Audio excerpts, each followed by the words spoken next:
Assalamualaikum warahmatullahi wabarakatuh. Waalaikumsalam warahmatullahi wabarakatuh. Alhamdulillah alladzi bi ni'matihi tatimmus shalihat. Allahumma salli wa sallim ala Muhammadin wa ala alihi wa ashabihi wa man tabi'ahum bi ihsanin ila yaumiddin wa ba'd. Kita lanjutkan hadis yang ke-30 atau hadis yang ke-5 di dalam bab hadis yang bersalian dengan ibadah.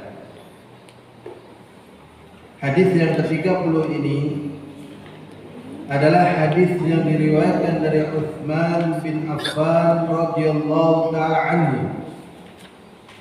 Beliau adalah sahabat yang mulia, termasuk mubasyirina bil jannah, orang yang dijamin masuk surga dengan sabda Rasulullah sallallahu alaihi wasallam.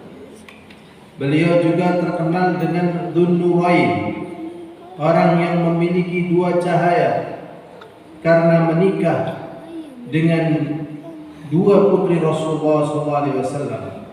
Satu putri menjadi istri beliau, kemudian meninggal dunia, kemudian putri yang lain menjadi istri beliau. Disebut dengan Dzun-Nurain.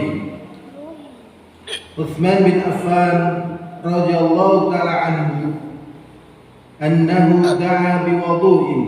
Sesungguhnya beliau dulu pernah memanggil Humran bin Husain, yaitu budak beliau yang beliau merdekakan, untuk mengambil wudu. Wudu adalah air untuk berwudu. Midha adalah tempat berwudu. Mutawaddi artinya adalah orang yang berwudu. Wudu artinya adalah berdandan. Wudu'ah, yaitu orang yang memiliki keindahan setelah dia berwudu. Utsman bin Affan memanggil Humran bin Husain dengan wudu. Fatawadda'a, kemudian beliau berwudu. Faghassala kaffayhi 3 marratin. Kemudian beliau berwudu 3 kali. Beliau membasuh, mencuci kedua telapak tangan beliau 3 kali. Thumma madmadha, kemudian beliau berkumur. Wastansyaqa, setelah berkumur beliau memasukkan air ke dalam hidung yang disebut dengan istinsyak. Jadi memasukkan air ke mulut langsung ke hidung dan disedot, ini namanya istinsyak. Wastanthara, setelah masuk ke dalam rongga hidung kemudian dikeluarkan, namanya istinthar. Setelah itu lanjutan wudunya adalah thumma ghassala wajhahu 3. Kemudian beliau membasuh wajahnya 3 kali. Thumma ghassala yadahu yumna, kemudian beliau membasuh tangan kanannya ilal mirfaqi, sampai ke siku. Jadi membasuh tangan, makna daripada ghassala yang diartikan dengan membasuh adalah ma'a juryanil ma, dengan adanya air yang mengalir. Apabila masaha tanpa adanya juryanil ma, tanpa adanya air yang mengalir, sehingga ghassala diartikan dengan membasuh atau mencuci, yaitu dengan adanya air yang mengalir. Tatkala berwudu dicontohkan oleh Utsman bin Affan radhiyallahu taala anhu, beliau membasuh tangannya sampai ke siku. Ini yang dituntunkan oleh Rasulullah SAW. Adapun kalau sampai ke adud, pergelangan tangan, ini adalah mudraj. Mudraj adalah ucapan rawi yang masuk ke dalam hadis, yaitu ucapannya Abu Hurairah. radhiyallahu taala anhu. Adapun yang sahih dari Rasulullah sallallahu alaihi wasallam adalah sampai siku. Wasala yadahu yumna ila al-mirfaq, dari tangan sampai ke siku. Jadi bukan siku dulu baru tangan, tetapi tangan dulu sampai siku. Ini yang dicontohkan oleh Utsman bin Affan. Thalatha marratin, 3 kali. Thumma ghasala yadahu yusra, kemudian membasuh tangan kirinya. Mithla dzalik, yaitu sampai ke mirfaq, sampai ke siku. Thumma masaha ra'sahu, kemudian beliau mengusap kepalanya. Masaha berarti di sini tanpa adanya air yang mengalir. Dengan sisa air kemudian diusap kepalanya. Min awali atau min middar ra'si ila qafa, dari depan kepala sampai ke tengkuk. Tsumma adbarahu, kemudian kembali lagi. Ini yang dicontohkan oleh Utsman bin Affan dari praktek wudunya Rasulullah SAW. Tsumma ghasala rijalahu yumna, kemudian Utsman bin Affan membasuh kaki kanannya ilal ka'bain, sampai ke mata kaki. Thalatha marrat, 3 kali. Tsumma ghasala al-yusra mithla dzalik, kemudian beliau membasuh al-yusra mithla dzalik, seperti juga. Tsumma qala, kemudian beliau mengatakan, ra'aitu Rasulullah sallallahu alaihi wasallam, aku melihat Rasulullah sallallahu alaihi wasallam tawadda'a nahwa wudu'i hadza, berwudu seperti wudu'ku ini. Tsumma qala Rasulullah sallallahu alaihi wasallam, kemudian berkata Rasulullah sallallahu alaihi wasallam, man tawadda'a nahwa wudu'i hadza, barang siapa yang berwudu seperti wudu'ku ini, tsumma qama, kemudian berdiri, faraka'a rak'atain, kemudian ruku dengan 2 kali ruku, maksudnya sholat 2 rakaat setelah wudu. Jadi setelah selesai wudu, kemudian sholat 2 rakaat. Sholatnya namanya apa ya? Sholat setelah wudu. Adapun di Indonesia terkenal dengan sholat syukril wudu, yang terkenal di negeri kita. Tetapi yang ada dari Rasulullah SAW adalah sholat setelah berwudu. Kemudian dia sholat 2 rakaat.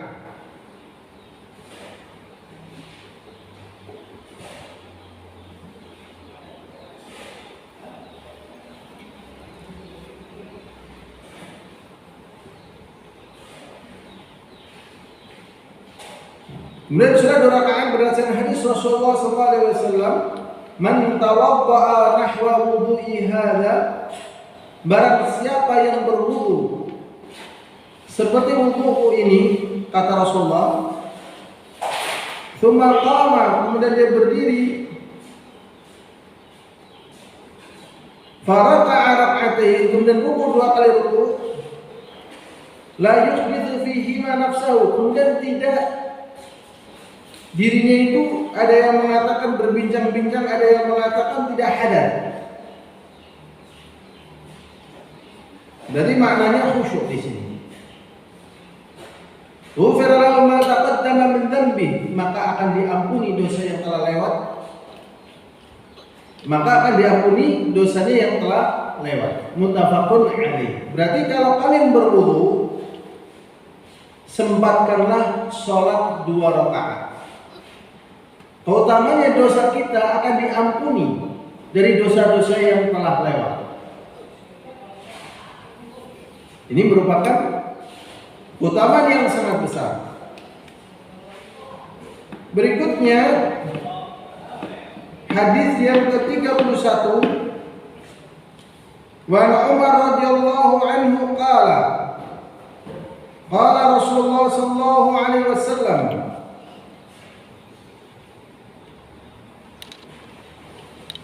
"Ma minkum min ahadin."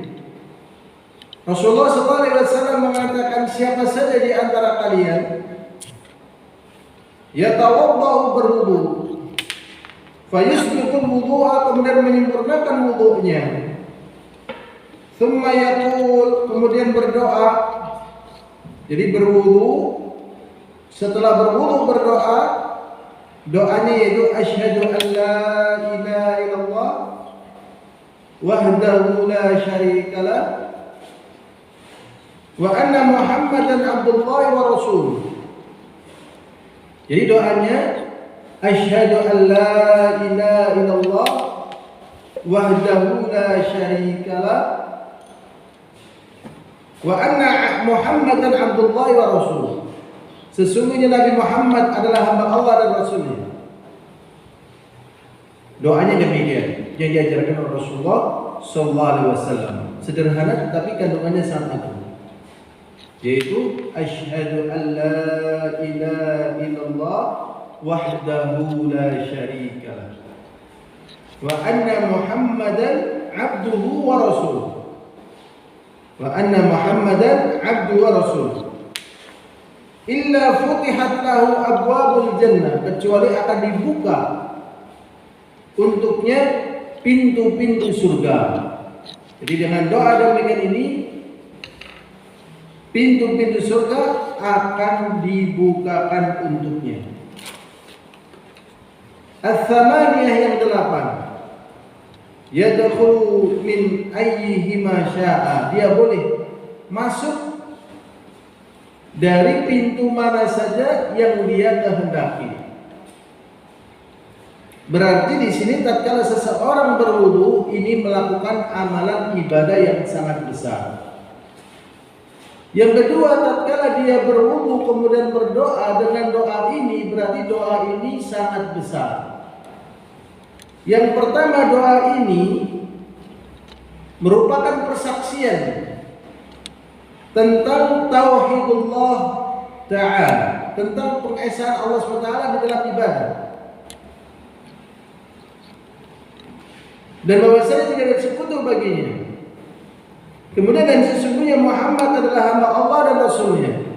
Ini namanya tauhid Rasul. Berarti wudu ini besar, doa ini juga besar, sehingga balasannya sangat besar. Akan dibukakan baginya pintu surga yang 8 dan dia boleh masuk lewat pintu mana saja yang dia kehendaki. Ini hadis yang ke-31. Berikutnya hadis yang ke-32, dan insyaallah ini adalah hadis yang terakhir yang kita baca pada pagi hari ini. Wa Utsman radhiyallahu anhu, diriwayatkan dari Utsman semoga Allah meridainya, berkata, sami'tu Rasulullah sallallahu alaihi wasallam yaqul, aku mendengar Rasulullah sallallahu alaihi wasallam bersabda, "Mamimri'im muslimin tahduru sholatul maktubah." Muslim yang mana yang menghadiri salat fardu? Muslim yang mana yang menghadiri salat fardu? Artinya siapa saja dari kalangan kaum muslimin yang menghadiri salat fardu, salat wajib, fayuksimu wudu'aha, kemudian memperbagusi wudu'nya, artinya tidak lebih dari 3 kali. Memperbagusi wudu artinya tidak lebih dari 3 kali dari organ-organ anggota wudu yang dibasuh 3 kali, tidak boleh lebih. Kemudian juga tidak lebih dari apa yang dituntunkan oleh Rasulullah SAW. Misalnya tangan sampai siku, kaki sampai mata kaki, kepala dari sekali kemudian kembali begitu. Itu artinya memperbagusi wudu. Fayuksilu wudu'aha, dan memperbagusi wudu'nya, wa khusyu'aha, dan khusyuknya, wa ruku'aha, dan rukuknya. Jadi khusyuknya diperbaiki, Rukuknya diperbaiki. Jadi tatkala kita sholat jangan sampai kita bermain-main. Rukuknya harus apa? Khusyuk. Jadi jangan sampai tatkala sholat dalam keadaan ruku bermain-main. Itu tidak boleh. Nanti akan kehilangan keutamaan dan bisa membatalkan sholat. Memperbaiki khusyuknya wa ruku'aha illa kanat kafaratun lima qablaha, kecuali ini semuanya akan menjadi penghapus dosa-dosa sebelumnya. Minal dzunub ma lam yu'ti kabirah, selama dia tidak mengerjakan dosa besar. Wa dzalika dahrul kulluh, yang demikian itu sepanjang zaman. Jadi ini masih berlaku di masa kita dan terus sampai nanti menjelang hari kiamat. Berarti semoga Allah SWT menjadikan wudhu kita adalah wudhu yang baik. Wudhu kita adalah wudhu yang ikhlas. Wudhu kita adalah wudhu yang tidak lalai dalam keadaan khusyuk. Jadi wudhunya bagus. Setelah wudhu menuju masjid dalam keadaan bagus, sholat 2 rakaat dalam keadaan bagus, maka insya Allah ini yang akan menjadikan diri kita lebih tenang, lebih baik, dan semoga dengan sebab itu permohonan kita kepada Allah dikabulkan. Wallahu a'lam bishawab. Walhamdulillahirabbil alamin. Assalamualaikum warahmatullahi wabarakatuh.